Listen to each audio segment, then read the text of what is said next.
Oke, baik. Sekarang saya ingin ke Pak Haidar. Pak Haidar, kan ada disampaikan ada soal penggalangan dana. Tapi sebelumnya Pak Haidar kan selain pengamat teroris juga dulu adalah ex dari NII.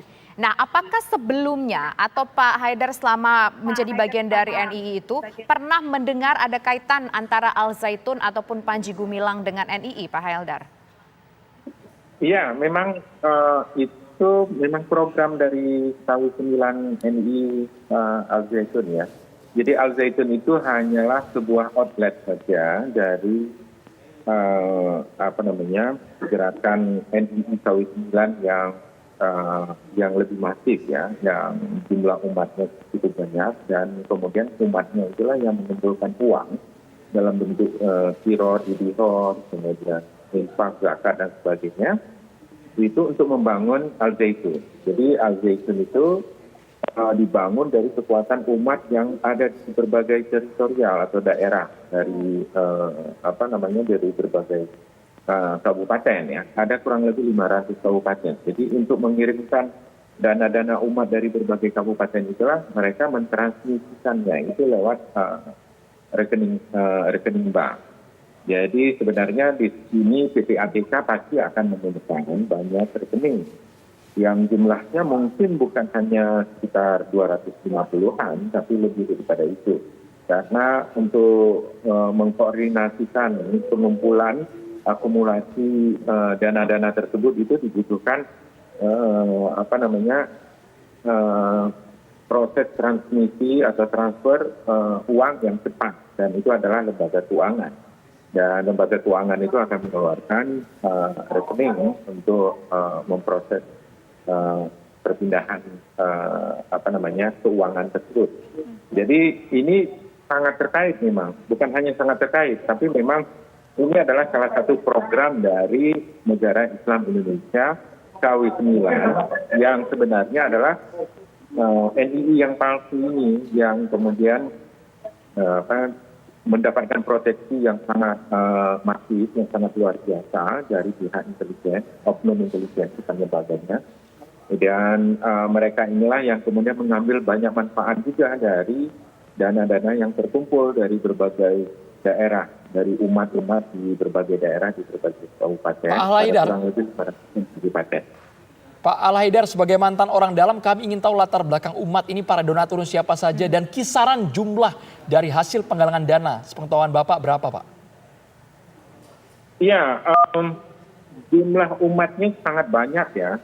Ketika tahun 91 saya masuk saja itu sudah Abu Toto atau Panji Gumilang itu sudah berhasil mengambil alih kepemimpinan dari Abi Rais ya, dan juga dari Ada Jailani, dan kemudian jumlah umatnya itu ada sekitar 2 juta orang pada waktu itu, dan dana yang berhasil dikumpulkan pada waktu itu belum progresif, itu sekitar 4 miliar per bulan. Tapi setelah diambil alih oleh Panji Gumilang, dia menerapkan berbagai macam program-program hujumah takfiriyah, program-program ekonomi atau istiqomah itu, dengan berbagai macam-macam 9 mawarid itu ya, 9 pos-pos keuangan itu untuk pemasukan, maka mereka bisa mendapatkan per bulannya sekitar pernah berprestasi itu sampai 40 miliar per bulan dari semua kabupaten. Oke, uang itu dikemanakan kemudian, Pak? Apakah banyak cukup masuk ke NII atau mungkin bagaimana, Pak? Ya, itu semuanya masuk ke rekening Panji Gumilang, dan kemudian Panji Gumilang juga membuat program-program yang sifatnya itu hanya sebagai outlet untuk tampak luarnya saja di publik, yaitu seperti misalnya pesantren Al Zaitun itu. Ada juga yang lain juga, misalnya penggemukan sapi, kemudian pertanian, kemudian juga perbankan. Bahkan pada waktu itu dia menyatakan bahwa kita sudah memiliki satu bank sendiri, yaitu CIC Bank namanya, kemudian berubah jadi Bank Century, kemudian berubah lagi menjadi Bank Mutiara kalau saya tidak salah. Kemudian juga memiliki banyak jaringan sekolah, mulai dari PAUD, BK, SD, SMP, SMA, madrasah ibtidai dan sebagainya sampai madrasah aliyah di berbagai kabupaten. Jadi kalau menurut Pak saya kira Al-Haidar, memang- jadi kalau menurut Bapak sampai sekarang sekalipun dari Panji Gumilang mengatakan tidak ada lagi itu NII sudah dibubarkan, apakah secara mekanisme penggalangan dana, orang-orangnya, pemahamannya masih ada di dalam sana Bapak? Iya, itu nggak bisa kita percaya ya. Pernyataan dari Panji Gumilang itu sering bertakiah, dia sering berbohong pada prinsipnya. Jadi dia menerapkan doktrin-doktrin dari aliran Isa Bugis yang membenarkan untuk melakukan tindakan-tindakan berbohong dan bertakiah tersebut. Jadi itu adalah strategi yang biasa, dan kemudian banyak strategi lainnya agar dia tidak terlacak ya proses pemindahan atau transmisi keuangannya. Misalnya adalah setiap umat itu dibuat nama-nama lain, nama sani, nama palsu, yang kemudian ketika menyumbangkan uang, sedekah, infak, zakat, dan kemudian jihor ataupun kirot itu memakai nama sani, nama kedua. Dan kemudian warkah ataupun kuitansinya itu juga tertulis dalam bahasa Arab. Jadi ketika orang-orang ingin menuntut kembali uang yang sudah disumbangkannya itu dia sudah secara hukum dipersulit karena tidak memakai nama asli. Oke. Baik, ini tapi cukup menjadi pertanyaan kita juga Pak. Masalah uang ini berkaitan juga dengan rekening, 289 rekening dengan 3 nama yang berbeda. Ada nama Abu Toto, kemudian nama Panji Gumilang, dan ada satu nama lagi. Abdul Salam. Bagaimana bisa satu orang yang bersama, apakah dia jangan-jangan memang memiliki 3 identitas di saat yang bersamaan, punya identitas fiktif? Nanti coba akan kita gali bersama-sama, usai jeda berikut kami kembali sesaat lagi. Saya ingin ke Pak Ito. Pak Ito, ini cukup menarik, ada 289 nomor rekening yang masih aktif, dan ternyata yang bersangkutan Panji Gumilang ini punya 3 identitas untuk membuka nomor rekening. Apa yang mungkin bisa kita telusuri dari sana Pak Ito?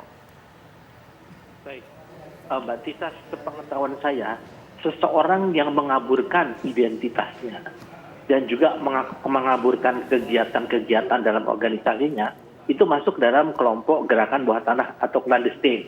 Dan saya kira salah satu anak buah dari Panji Gumilang telah membocorkan ya bagaimana cara mendapatkan pendanaan tersebut. Contohnya misalnya kewajiban membayar uang fiskal, kemudian denda pada anggota yang melakukan pelanggaran di sana seperti merokok. Kemudian yang menarik lagi adalah bahwa anggota NII ini saling bekerja sama dengan melakukan tindakan-tindakan yang bersifatnya adalah modus penipuan. Bahkan anggota NII ini juga menghalalkan berbagai cara kriminal seperti merampok untuk mendapatkan kuncuran dana.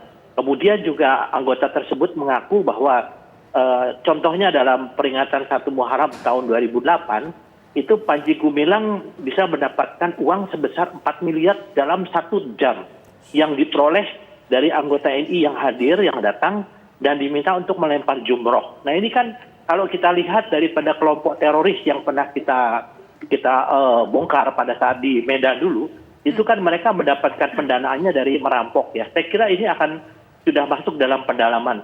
Kalau tadi dikatakan ada dari unsur-unsur intelijen yang masuk, biasanya dalam undercover ini juga masyarakat kurang paham ya. Kalau kadang-kadang kita memang harus masuk ke dalam organisasi tersebut dan berperilaku seperti anggota tersebut, tapi bukan berarti sepenuhnya mendukung ya, karena kita harus mencari sesuatu dari tempat yang tertutup.